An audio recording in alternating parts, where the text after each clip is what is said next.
Hello, good evening সবাইকে। আজ আমি তোমাদের সঙ্গে শেয়ার করব দুপুরবেলা থেকে একটা ভিডিও। আজ ছিল চিলড্রেন ডে, তো আজকে মেয়েদের স্কুলে ছিল প্রোগ্রাম। তো ওখান থেকে বুনুর জন্য কিছু কিছু জিনিস এনেছে, সেটা ওকে দিচ্ছে।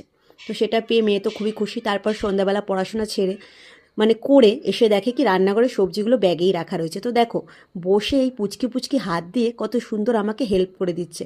আমি যেহেতু ভিডিও করার জন্য ফোনটা এদিকে লাগিয়ে রেখেছিলাম, তো ভাবলাম ওর এই ভিডিও ক্লিপটা তোমাদের সাথে শেয়ার করি। তো একে একে দেখো এই শাকটা ভেঙেও আমাকে দিচ্ছে, আর ওই শাকটা খেতে খুব ভালোবাসি। তারপর রাতের ডিনার কমপ্লিট করা হলো।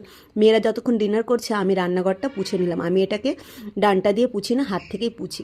তারপরে বাসনপত্র সব গুছিয়ে নিলাম। সবার খাওয়া দাওয়া সারা হয়ে গেছে। আমি যেহেতু খেলাম না, আমার রাত্রেবেলা খেতে আজকাল ভাল লাগে না, মন মেজাজ কোনোটাই ভালো থাকে না। তো এই জন্য দেখো এখানে সবজি কেটে রেখেছি, ডাল ভিজিয়ে রেখেছি, মানে ছিলকা করব তার জন্য। তারপর রান্নাঘর থেকে বিদায়ের পালা। এবার নিচে গিয়ে দেখি কর্তামশাই ঘুমাচ্ছে, ফোন দেখছে না কিন্তু ফোনটা হাতে ধরে রয়েছে।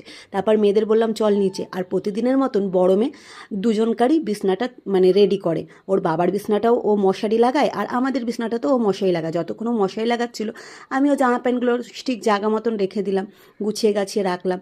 আর এর মাঝখানে হট করে আমার পুচকির কি মনে পড়লো, আচ্ছা পাপাকে গুড নাইট বলা হয়নি, সেই জন্য সে আবার নেমে গিয়ে তার পাপাকে গুড নাইট বলে গুড নাইট কিসি দিয়ে আসছে।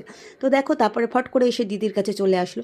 তো এখানেই আজকের ভিডিওটা শেষ করলাম। তো আশা করি তোমাদের ভালো লাগবে। লাইক করো, কমেন্ট করো, পাশে থেকো।